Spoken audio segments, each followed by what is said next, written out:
Okay, Orlando Wilson here on a nice fresh European morning. In this video I want to answer some comments I got. We'll address some comments I got, some positive, a lot negative, about what I said in a social media post recently about conscription in the United Kingdom. The United Kingdom said, Britain said, they're going to have to start mobilizing the general public for war with Russia and all the rest of the BS. I've seen Australia now has come out and said the same thing. They might have to start conscripting and mobilizing people to deal with future wars, which everybody's predicting, which to me is complete and utter BS.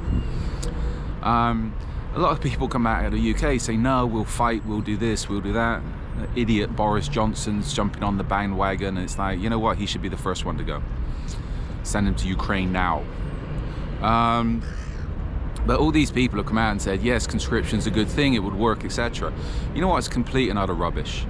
And I'd done a video the other day saying about war in Europe. Again, it's all hype, it's all media stuff, it's all complete and utter bullshit. All right, back to what I said about conscription in UK. You know what, it's not the night, and somebody else posted this as well, it's not the 1940s anymore. You're not going to get working class people to turn up and go and fight wars in other countries for, especially who? Rishi Sunak. I wouldn't trust that guy with a tube of toothpaste. Does that guy who's the Prime Minister, unelected Prime Minister of UK, have UK's best interests at heart? No, he's thinking about money and ass kissing. Ass kissing to the Biden administration.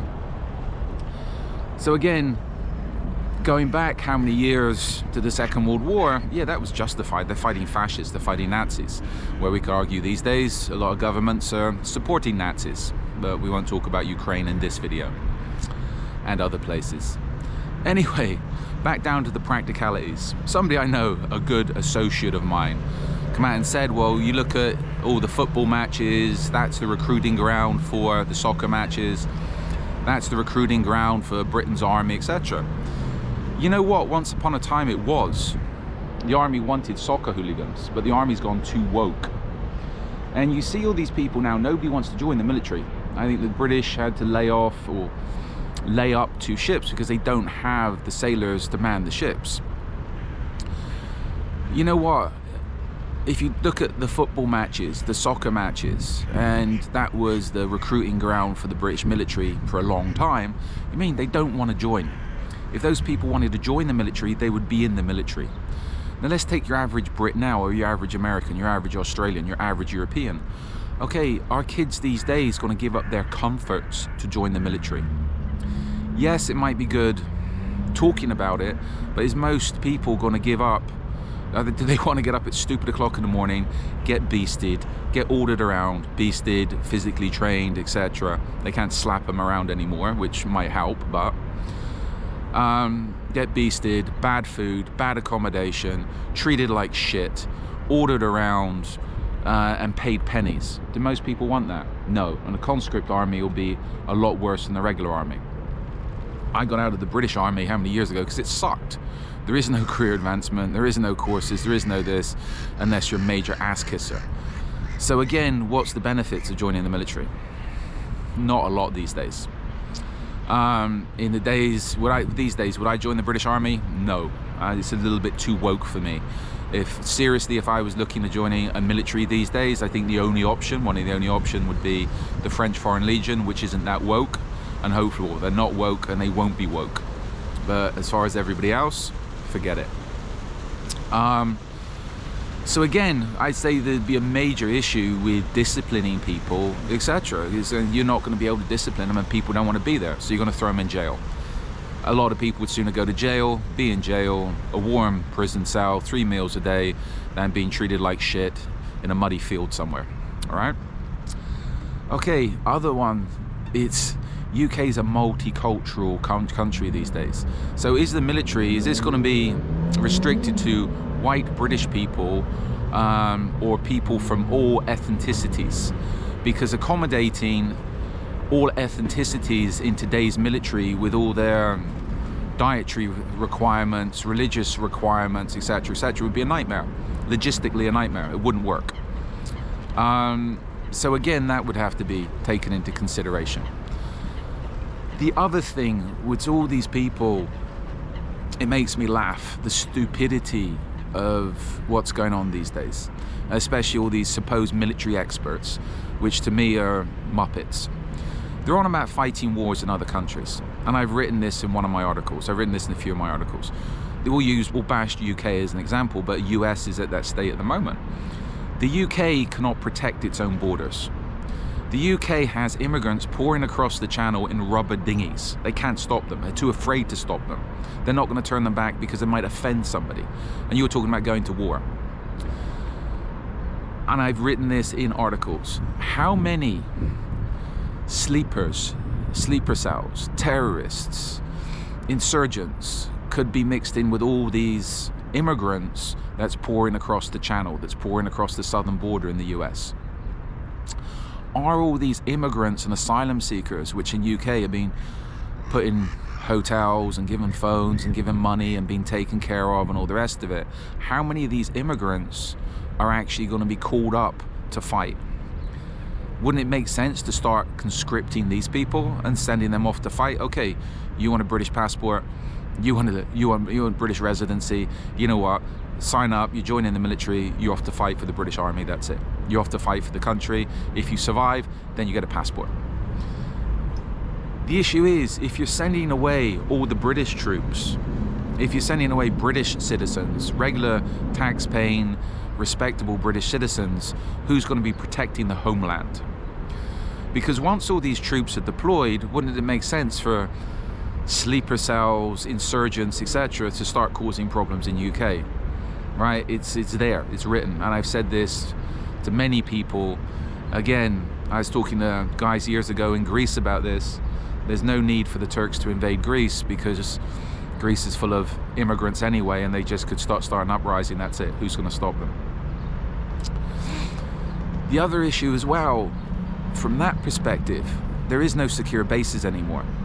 If UK is the homeland base, you don't know who's in the country. So it's, how can I put it? You don't have a secure location to train your troops. You don't have a secure supply route for logistics. You don't have the logistics. I think the British Army, everybody's given all their equipment to Ukraine, which has been destroyed. They don't have that many tanks, artillery. The Navy's in shit order. And again, it's wide open to terrorist attacks. Why is it wide open to terrorist attacks? Well, you don't know who's in your country to start with.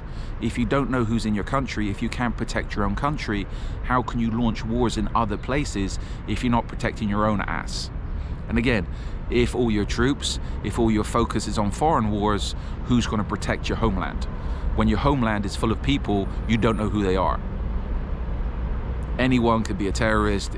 Okay, let's say a Russian sleeper cell, Islamic terrorist, etc., etc.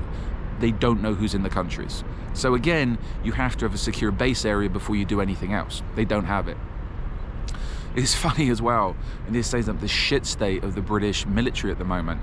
There's a report, I think, in the Telegraph yesterday that I think the destroyers the Brits have got at the moment, the destroyers, naval ships, don't have the capabilities to engage land targets, because this is one issue they're having in the Red Sea at the moment, because the destroyers cannot engage land targets. You know what, I always thought I'm not a naval warfare expert in any way. I would always thought the destroyers, frigates, etc., one of their roles would be to provide naval gunfire to support land troops, etc. They did it in the Falklands. Now, the bright sparks in the British military these days have apparently got destroyers that can provide missile support to hit land targets, etc., etc. And you're talking about going to war with Russia, Iran, and everybody else. You know what? Just looking at the facts on the table, and looking at the mess that Europe is in at the moment, the British military is in at the moment, the US military is hanging on. If you put all the facts on the table, I would be like, you know what, I'm not going to commit suicide for somebody else's stupid causes and get involved in wars that's completely unnecessary for what? Because the powers that be at the moment are more interested in lining their own pockets and actually doing their jobs and sorting things out diplomatically. So, you know what, all this stuff about conscription, I think it's funny. I want it to happen because it will be absolute chaos. And again, I'm too old to get involved these days, so I'll just sit back and laugh. And again, it's sad that the world's come to this, and I've said this quite a bit. I think humanity is not progressing, it's regressing. And the way things are at the moment internationally, it's more like a bunch of, how can I put it, the politicians are more like a bunch of kindergarten kids fighting over sweets and ice cream. But that's the world we live in. So, just my opinion on a few things. And I seriously hope they start conscripting people in UK especially, because I think it's going to be hilarious. It's going to be absolute chaos. So I look forward to having a good laugh in the future, hopefully. In the meantime, follow me along on social media. I got more of these videos up, and there's going to be more videos coming up in the future. People seem to like the political videos, so I might start prodding people a little bit more and being a little bit more controversial, which I always try not to be, but such is life, right? So follow me along on social media. I like X, formerly known as Twitter, because we got a lot more free speech there, and also LinkedIn, which is a lot more professional. So feel free to comment, feel free to send death threats, etc. I find them amusing.